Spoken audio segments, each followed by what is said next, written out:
The Day the Galactic Council Witnessed Humanity's Polite Mode Turn Off in Real Time Part 1. The message arrived on a quiet Tuesday morning, wrapped in layers of diplomatic encryption and stamped with the seal of the Galactic Council. It was addressed to Earth, a planet that, until recently, had barely registered as more than a footnote in the vast archives of interstellar civilization. For centuries, humanity had gazed up at the stars, dreaming of contact, of belonging, of proving they were not alone. Now the stars had finally looked back and invited them to the table. Captain Daniel Brooks stood on the observation deck of the Aurora Dawn, watching Earth shrink behind him.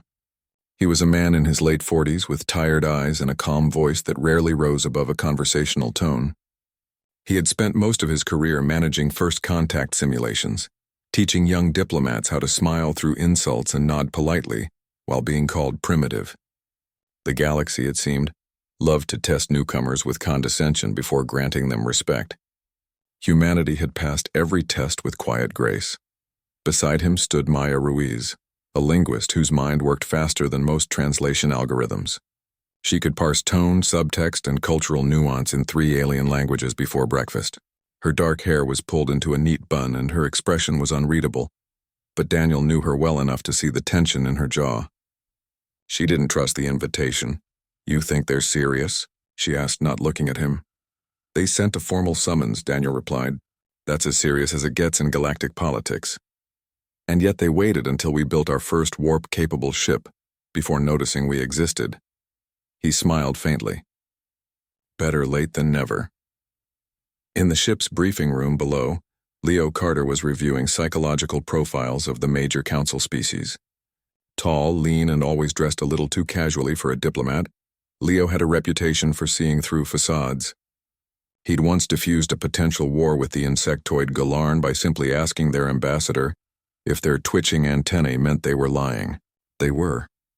Now he scrolled through files on the Varelians, aristocratic, silver-skinned beings who viewed emotional restraint as the highest virtue, and the Qatari, amphibious traders who measured intelligence by how many times you could say no without offending anyone. Both species had made snide remarks about humans during preliminary data exchanges. The Varelians called them overly expressive mammals. The Qatari referred to Earth's diplomats as smiling mimics. Leo closed the files. He knew what they didn't. That human politeness wasn't weakness. It was strategy. The Aurora Dawn docked at Viridia Prime 3 days later. The station hung in the void like a glittering jewel, its ring spinning slowly around a central hub, where representatives from over 200 species gathered to debate, negotiate, and occasionally threaten one another without firing a single shot. It was the heart of galactic civilization, or so its architects claimed. As the human delegation stepped onto the concourse, they were met with stares. Some curious, some amused, most indifferent. A group of Varelians whispered behind raised hands, their silver eyes glinting with mild disdain. A Qatari merchant offered them welcome tokens, cheap trinkets usually given to children or newly contacted primitives. Daniel accepted the trinket with a gracious nod. "Thank you. Your generosity honors us." The Qatari blinked slowly, surprised by the formality. Most species either ignored the gesture or snapped at it. Maya kept her expression neutral, though she noted how the station's security drones subtly shifted position as the humans passed. They were being watched, not as guests but as specimens. Their quarters were modest. 3 small rooms with basic life support and a shared comms terminal. No luxury, no special accommodations, just enough to keep them comfortable while reminding them of their place.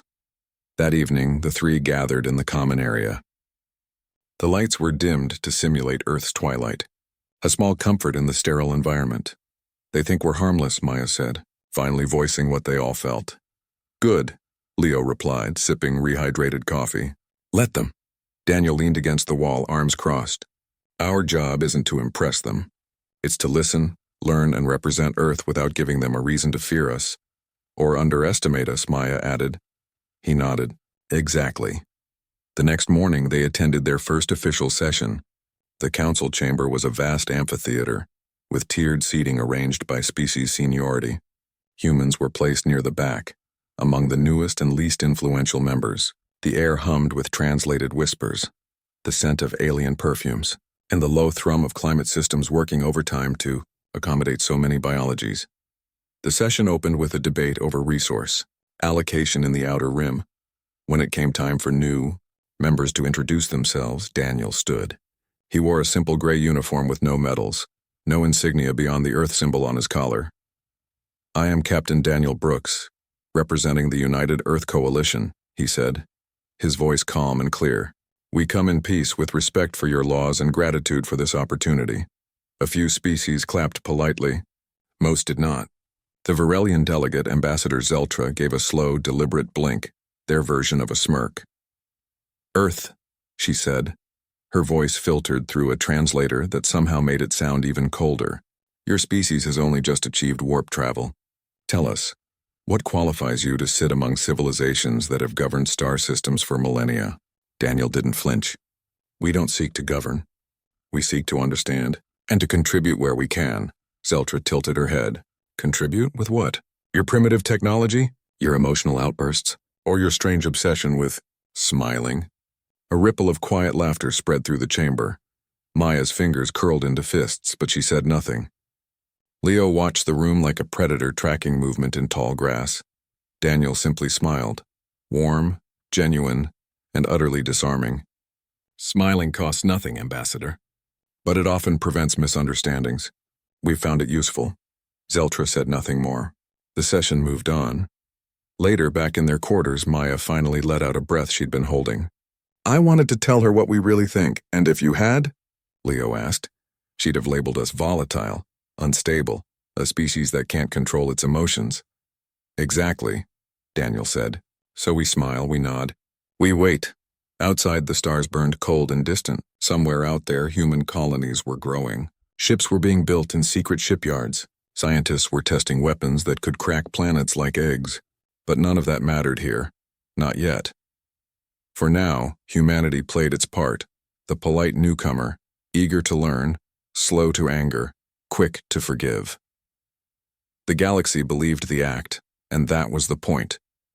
The day the Galactic Council witnessed humanity's polite mode turn off in real-time part. 2-3 days passed in the quiet rhythm of diplomatic routine. Daniel Brooks attended committee meetings. Maya Ruiz translated obscure trade clauses, and Leo Carter observed how other species leaned away when humans entered a room, as if afraid their politeness might be contagious. The humans kept smiling, kept nodding, kept saying thank you and we appreciate your perspective even when the Varelians made thinly veiled jokes about Earth's cute little cities, or the Qatari asked if humans still used physical paper for official documents. Then, on the 4th morning, everything changed. An emergency alert flashed across every human comms terminal aboard Viridia Prime. It was coded Priority Omega, reserved for catastrophic events involving human lives beyond Earth's orbit. Daniel opened the message with a single tap. His face went still. New Haven was under attack. New Haven was a small colony on the edge of human-explored space, home to just under 2,000 people. Farmers, engineers, teachers, children. It had been established under a council-approved charter, meaning it was supposed to be protected by galactic law. The footage attached to the alert showed fire in the sky. Ships, sleek, jagged, and painted in the black and crimson livery of the Zorath hegemony, were bombing the settlement from orbit. Ground cameras captured screams, collapsing domes, and families running through smoke-filled corridors. Then the feed cut out. Maya read the casualty estimate aloud, her voice flat. Confirmed dead 83. Missing over 400. Hostages taken unknown. Leo didn't speak. He stared at the frozen image of a child's toy lying in the rubble of what had been a schoolyard. Within the hour, the Galactic Council called an emergency session. The humans were granted observer status. No vote, no voice, just seats in the back while the galaxy decided their fate. The chamber filled quickly. Species that had ignored Earth for days now glanced at the human delegation with something like curiosity.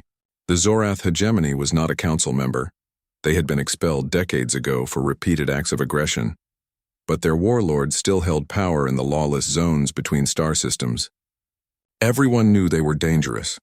Few cared enough to stop them. Ambassador Zeltra of the Varelians opened the session.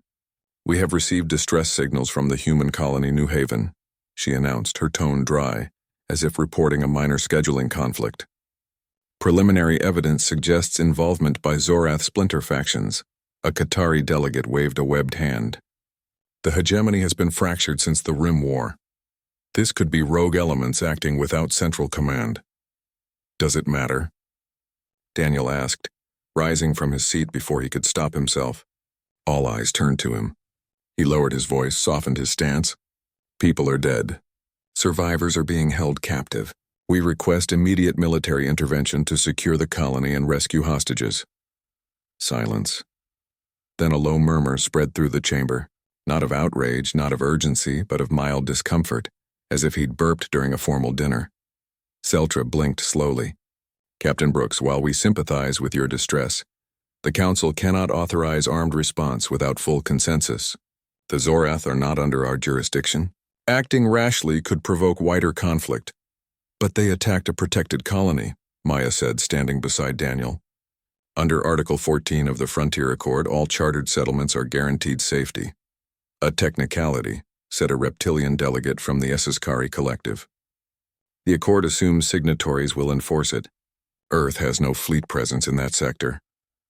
We're asking you to provide one, Leo said quietly from the back. More silence. The vote was called. 187 species opposed immediate action. 13 supported it. The rest abstained. The motion failed. As the session adjourned, Zeltra approached the humans. Her expression was unreadable, but her tone carried a hint of pity. You are new to this. You will learn. The galaxy does not rush to save every wounded bird. Daniel met her gaze. Then maybe the birds should learn to grow claws. She blinked once sharply and walked away. Back in their quarters, the humans did not speak for a long time. The air felt heavier, thicker, as if the walls themselves were holding their breath. Maya pulled up every piece of evidence she could find. Encrypted Zorath comms, weapon signatures matching hegemony stockpiles, facial recognition confirming the warlord leading the raid, Korvax the Scarred, wanted for war crimes across 3 sectors. I'll present this to the Evidence Review Committee, she said. They have to see it. They'll file it, Leo said. Stamp it pending review and forget it exists. Daniel sat on the edge of his cot, hands clasped. He looked tired, but his eyes were sharp. They think we'll accept this. That we'll go home, mourn quietly, and keep smiling at their next banquet. Maya turned off the screen. What do we do? He looked at them both. We stop asking. That night, a secure channel opened between Viridia Prime and Earth Command. The message was short, coded, and sent through a civilian freighter's navigation beacon to avoid Council monitoring. It read, Polite mode off. Authorization Delta 7. On Earth, deep beneath the Arctic ice, a command center lit up. Orders were issued. 3 ships, Valkyrie, Revenant, and Ironclad, detached from hidden dry docks. They carried no flags, no transponders, no official registry. They were ghosts, built during the quiet years when humanity pretended to be peaceful while preparing for the day the galaxy showed its teeth. Their destination, New Haven. Meanwhile, aboard the Aurora Dawn, the humans prepared for the next council session. Daniel wore his dress uniform again. Maya polished her translator badge. Leo reviewed psychological profiles of Zorath captors, memorizing their habits, their weaknesses, their fears. But something had shifted. Their movements were quieter. Their smiles didn't reach their eyes. When a Qatari merchant passed them in the corridor and offered another welcome token, Maya took it without a word and dropped it into a recycler the moment he turned away. The next morning, the council reconvened to discuss long-term solutions for frontier security. Daniel stood when called upon. We have new evidence, he said, projecting Maya's findings onto the central holodisplay. This confirms Zorath leadership authorized the attack. We request the council issue a warrant for Korvax the Scarred and deploy peacekeepers to New Haven immediately. Zeltra sighed. Captain, we've already ruled. Before she could finish, every screen in the chamber flickered. A new feed appeared, not from council channels, but from an unknown source. It showed the outskirts of New Haven. Smoke still rose from the ruins. But now 3 human ships hung in orbit, dark and silent. Gasps filled the room. What is this? Demanded a Skari delegate. Daniel didn't answer. He just watched the screen. On it, a human voice crackled over open comms. Calm, cold, and utterly devoid of the warmth the galaxy had come to expect. This is Captain Vance of the Valkyrie. Zorath forces, you have 10 seconds to power down your weapons and release all hostages. If you comply, you will be taken into custody. If you resist, you will not survive. The countdown began. Back in the council chamber, silence fell like a stone. For the first time, the humans weren't asking, they were acting, and the galaxy for once had nothing to say. The day the Galactic Council witnessed humanity's polite mode turn off in real-time Part 3. The feed from New Haven played on every screen in the council chamber, silent except for the steady voice of Captain Vance counting down from 10. No music, no dramatic score, just the hum of alien air recyclers and the soft rustle of 200 species holding their breath. The humans stood still in their seats, faces calm, eyes fixed on the display. They did not explain. They did not apologize. They simply watched as their people did what the council would not. At 7, the Zorath ships powered up their weapons. Energy signatures spiked across the feed. Plasma cannons glowed red-hot along their hulls. At 5, the human frigates moved, not with the slow ceremonial grace of council peacekeepers, but with sudden, brutal speed. The Valkyrie banked hard to starboard, firing a burst of electromagnetic pulses that fried the nearest Zorath vessel's targeting systems. The Revenant dropped into the planet's upper atmosphere, engines screaming as it launched a swarm of drone interceptors. The ironclad stayed high, its railguns charging with a low building whine that even the feed's audio picked up. At 3, the Zorath opened fire. Bolts of superheated plasma lanced through the sky, but they hit nothing. The human ships were already gone, repositioned in patterns too fast for organic eyes to follow. At 1, Captain Vance said, "Time's up." Then the real work began. Back in the chamber, a Varelian delegate stood abruptly, robes fluttering. "This is an act of war. Earth has no authority to—" Daniel turned his head slowly. "They attacked our home, took our people. You voted not to help, so we stopped asking." His voice was quiet, but it cut through the room like a blade. No one answered. On the screen, the battle unfolded with terrifying efficiency. The human drones latched onto Zorath hulls, drilling through armor to plant shaped charges. The Valkyrie launched boarding pods that slammed into enemy airlocks with enough force to crumple metal. Inside those pods, Marines in matte black armor moved like shadows. No shouts, no warnings, just swift, silent takedowns. Maya watched as a Zorath command deck filled with smoke. A human soldier dragged a warlord by his throat to a viewport, pressed a pistol to his temple, and spoke into a comm. "Confirm identity," a voice replied. "Facial scan matches Korvax the Scarred. Confirmed." The soldier didn't hesitate. One shot. The body dropped. Maya didn't flinch. She just whispered, "Good." Leo stood with his arms crossed, studying the council's reactions. The Varelians were pale. The Qatari kept blinking rapidly, their sign of fear. Even the Siskari, usually unreadable behind their scaled masks, leaned forward with something like awe. This wasn't war as they knew it. There were no declarations, no ultimatums, no drawn-out sieges. This was punishment, clean, final. Meanwhile, across human space, something strange happened. Every public channel went dark. News networks, social feeds, entertainment streams, all silent. On Earth, cities dimmed non-essential lights. Factories paused production. People gathered in homes and community centers, not in panic, but in quiet focus. The galaxy interpreted this as collapse. They thought humanity was breaking under the weight of loss. They were wrong. It wasn't collapse. It was concentration. For centuries, humans had fought each other, over land, over belief, over power. They knew war better than any species in the room. But they had hidden it behind smiles and handshakes, behind please and thank you, because they understood that showing your teeth too early made you a target. Now, with their people in danger, they dropped the act.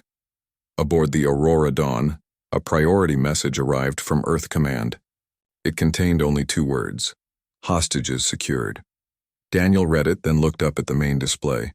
The feed now showed human shuttles lifting off from New Haven's surface, carrying survivors wrapped in thermal blankets. Children clung to medics. Elders wept quietly, but no one screamed. No one ran. They trusted their rescuers completely. That trust was the most terrifying thing of all. In the council chamber, Zeltra finally spoke. Her voice was lower than usual. "You violated neutral space. You bypassed jurisdiction. You executed a prisoner without trial. Daniel faced her. He ordered the bombing of a school. We had his confession, his fingerprints on the launch codes and eyewitnesses. What more trial did he need? You are not judge, jury, and executioner, she said. We are when no one else will be. She had no reply. Later that night, the humans returned to their quarters. No celebration, no relief, just exhaustion wrapped in resolve. Maya sat by the window watching the stars. Leo checked weapon schematics on a private pad just in case. Daniel stood in the center of the room listening to the silence. Somewhere out there, the 3 frigates were returning home. Their hulls were scorched, their crews weary, but their mission was complete. 83 dead could not be brought back. But the 400 taken? They were safe. And the Zorath who did it? Gone. The galaxy would call it brutality. Humans called it justice. And they were done pretending otherwise. The next morning, Council security reported unusual activity in human comms. Encrypted bursts, fleet movements near the Sol system, defense satellites repositioning. When questioned, Daniel simply said, "We're reviewing our security posture." No one pressed further, because for the first time, the Council understood something they had missed before. Humanity's politeness was not weakness. It was patience, and patience had just run out. The day the Galactic Council witnessed humanity's polite mode turn off in real time, Part 4, the feed from New Haven did not stop. Even after the Zorath ships were disabled and the hostages lifted into orbit, the human data buoy kept broadcasting. It showed medics treating burns with steady hands. It showed engineers sealing breaches in the colony dome. It showed a young girl, no older than 8, being wrapped in a blanket by a Marine whose armor still smoked from battle. She looked up at him and whispered something. The Marine knelt, removed his helmet, and said, "You're safe now." Then he carried her to the shuttle himself. But the Council saw something else. They saw precision. They saw control. They saw a species that could switch from gentle caretaker to ruthless warrior in the space of a single breath, and do both without hesitation. In the chamber, no one moved. No one spoke. The usual murmurs of debate, the rustle of robes, the soft clicks of alien devices, all gone. The only sound was the low hum of the station's life support and the occasional, sharp intake of breath when another Zorath warlord was dragged into view and executed without ceremony. Daniel stood at the edge of the human delegation seating area, arms loose at his sides, watching the screens like everyone else. He did not gloat. He did not smile. He simply let the galaxy see what they had refused to believe. Maya sat with her hands folded in her lap. Her face was calm, but inside she counted every life saved, every wrong made right. She thought of the schoolyard toy she had seen in the earlier footage. She hoped someone had found it and given it back to its owner. Leo leaned against the back wall, arms crossed, eyes scanning the room. He noted how the Varelians kept glancing at the exits, how the Qatari delegates huddled together, their webbed fingers twitching nervously, how even the Siskari, warriors by nature, sat unusually still. Fear had settled over the chamber like fog, thick and cold. Then, without warning, the main display shifted. A new angle appeared, inside one of the Zorath command ships. The camera was mounted on a Marine's helmet. The view was shaky, dark, lit only by emergency lights and muzzle flashes. Voices came through, clipped and calm. Clear left corridor. Hostages in holding Bay 3. 16 confirmed. Zorath commander alive. Bringing him up. A figure was shoved into frame, tall, scarred, wearing black armor torn at the shoulder. Korvax the Scarred. His eyes burned with rage, but his hands were bound. The Marine holding him stepped into view.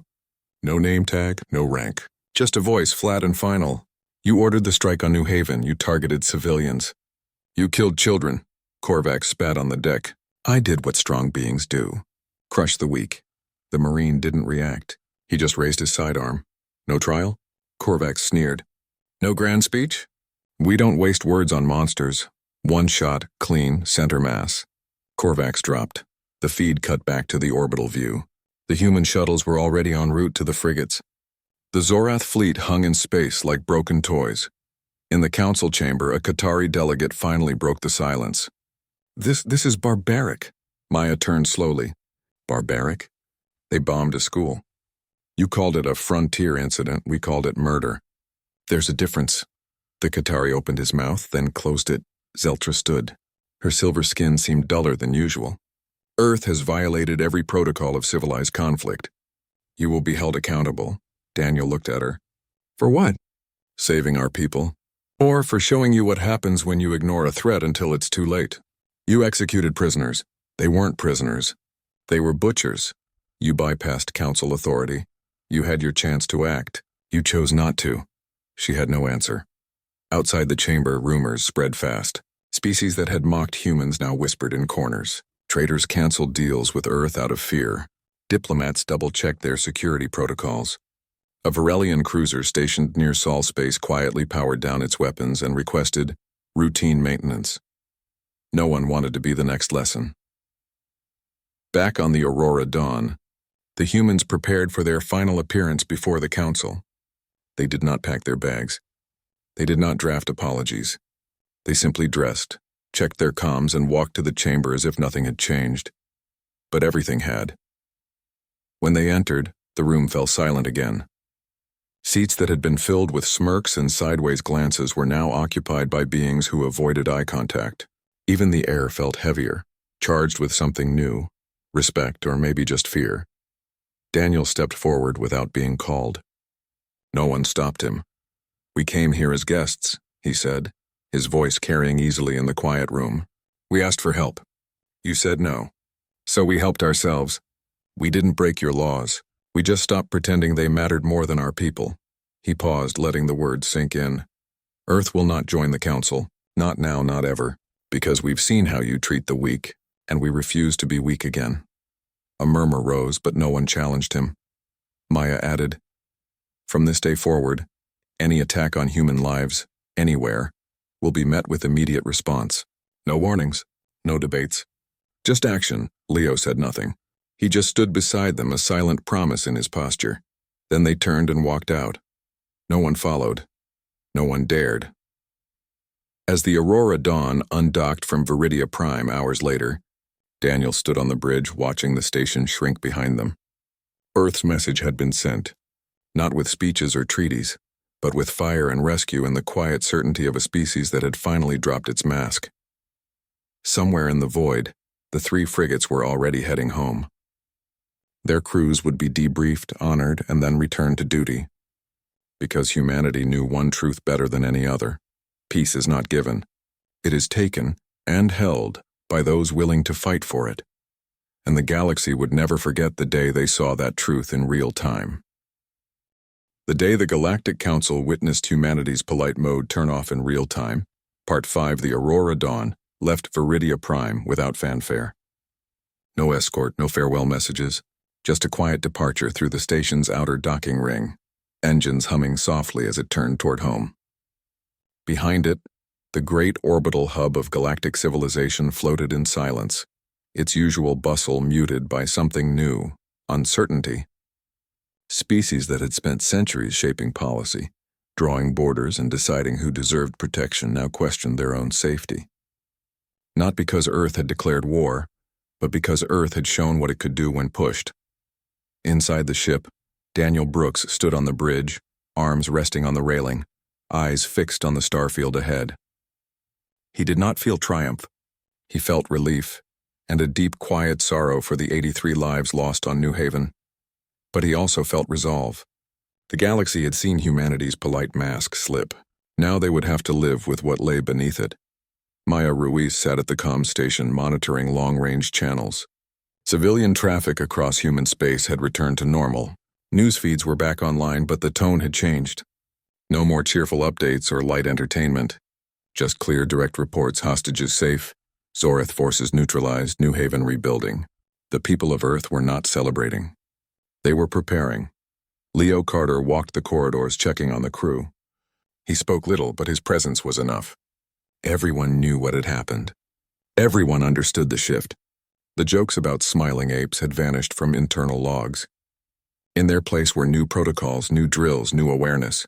Humanity was no longer playing guest. They were standing guard. 3 days into the journey home, a priority message arrived from Earth Command. It was brief. All colonies report secure. Defense grid at full alert. No further incidents.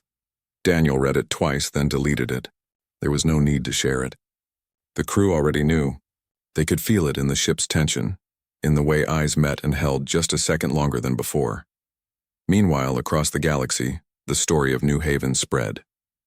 Not through official channels, those remained silent, but through whispers in trading posts, encrypted messages between smugglers, and hushed conversations in embassy lounges.